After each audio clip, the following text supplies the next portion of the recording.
Hello friends, જલપાની રસોઈમાં આપનું સ્વાગત છે। આજે બનાવીશું ટ્રેડિશનલ રેસિપી। આપણા ઘરમાં કોઈ શુભ કાર્ય હોય, લગ્ન પ્રસંગ હોય ત્યારે આપણે ત્યાં લાપસી બનાવવાનો રિવાજ હોય છે। ટ્રેડિશનલ રીતે આજે લાપસી બનાવીશું, એકદમ પરફેક્ટ માપ સાથે બનાવીશું એટલે આપણી લાપસી એકદમ છૂટી છૂટી બનશે। તમને આ વિડીયોમાં લાપસી બનાવતી વખતે કઈ બાબતનું ધ્યાન રાખવું તેની અમુક ટિપ્સ અને ટ્રિક્સ હું તમને આપવાની છું। તો આ વિડીયોને પૂરો જોશો તો જ તમને ખ્યાલ આવશે, એટલે તમે વિડીયોને સ્કીપ ના કરતા અને જોતા રહેજો। તો લાપસી બનાવવા માટે 4 સામગ્રીની જરૂર પડે છે। તો સૌથી પહેલાં મેં અહીંયા 1 વાટકી ઘઉંનો જે જાડો લોટ આવે છે એ લીધેલો છે, જેનાથી આપણે ભાખરી બનાવીએ છીએ એ લોટ નહીં, એનાથી કકરો જે લાડવાનો લોટ હોય છે એ લોટ મેં અહીંયા લીધેલો છે। હવે એના પછી અહીંયા હું ગોળની લાપસી બનાવવાની છું, એટલે મેં ગોળ અડધી વાટકી લીધેલો છે। તો 1 વાટકી લોટની સામે મેં અહીંયા અડધી વાટકી ગોળ લીધેલો છે। ગોળને સારી રીતે મેં સમારીને લઈ લીધેલો છે। હવે એના પછી લાપસી બનાવતી વખતે ખૂબ જ ધ્યાનમાં રાખવાની બાબત છે પાણીની। તો પાણી એ ખૂબ જ માપ સાથે લેવાનું છે।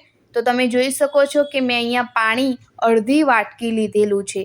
1 વાટકી લોટની સામે મેં અહીંયા અડધી વાટકી પાણી લીધેલું છે, કારણ કે જ્યારે આપણે ગોળને એમાં ઓગાળીશું એટલે ગોળ પણ ઓગળશે, એટલે એ પણ લિક્વિડ થઈ જશે અને એનું પણ થોડું પાણી બનશે। એટલે મેં અડધી વાટકી પાણી લીધેલું છે અને અહીંયા ઘી લીધેલું છે।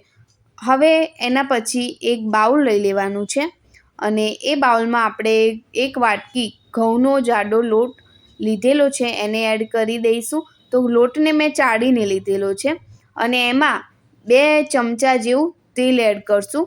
તો મોણ માટે તેલ લઈશું અને સારું એવું મિક્સ કરી દઈશું। તો ઘણા લોટને શેકીને પણ લાપસી બનાવતા હોય છે, પણ હું અહીંયા એકદમ ટ્રેડિશનલ રીતે લાપસી બનાવવાની છું। આપણા નાની, દાદી કે મમ્મી જે રીતે લાપસી બનાવતા હતા એવી જ રીતે હું અહીંયા લાપસી બનાવવાની છું, એટલે મેં લોટને શેક્યો નથી। તો બધું જ સરસ એવું મિક્સ થઈ ગયું છે। તો મોણ સારું આવશે તો લાપસી પણ ખાવામાં પણ ખૂબ જ સારી લાગશે। હવે એના પછી એક જાડું વાસણ લેવાનું, એટલે આપણી લાપસી ચોંટી ના જાય। તો મેં અહીંયા એક જાડી કઢાઈ છે એ લઈ લીધેલી છે અને એમાં આપણે અડધી વાટકી પાણી ઉમેરી દેવાનું છે। તો તમારે અહીંયા પાણીનું ખાસ ધ્યાન રાખવાનું।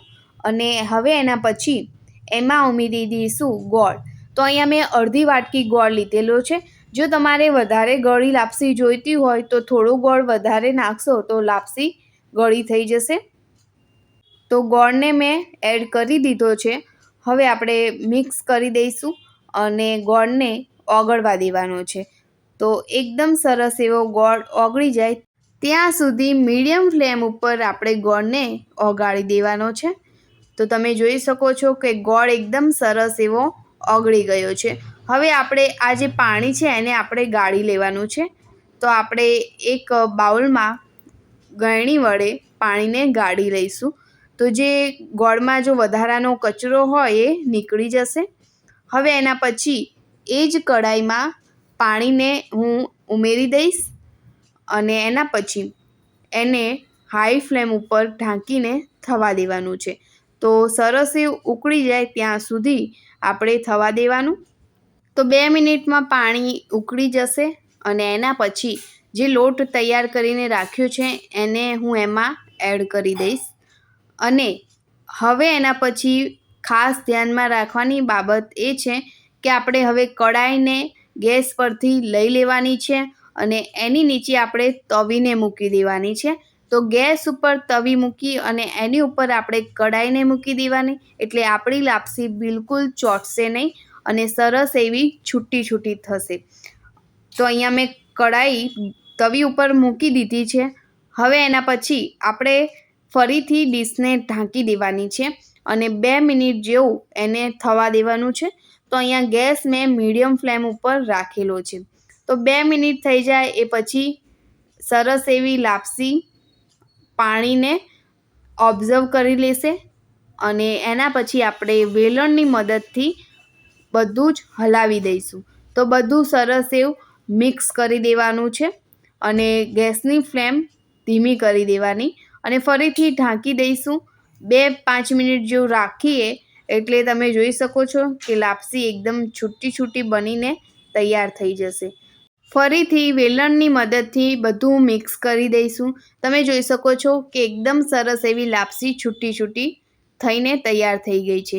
અને જો લાપસીમાં થોડું પાણી એવું રહી ગયું હોય તો તમે ઉપરથી 2 ચમચી જેવો કોરો લોટ એડ કરી દેશો ને તો પણ તમારી લાપસી છૂટી થશે.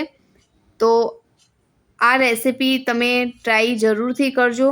આવી રીતે બનાવશો પરફેક્ટ માપ સાથે તો તમારી પણ લાપસી છૂટી બનીને તૈયાર થશે. તો આપણી અહીંયા લાપસી બનીને તૈયાર થઈ ગઈ છે. લાપસીમાં જે છે એ પાણીનું ધ્યાન રાખવાની જરૂર છે. જો તમે પાણી જે છે એ પરફેક્ટ માપથી લેશો તો લાપસી 100% છૂટી બનશે. તો એક સર્વિંગ પ્લેટમાં આપણે લાપસીને સર્વ કરી દઈશું. તો આવી લાપસી જો મળી જાય તો ખાવાની કોને મજા ના આવે.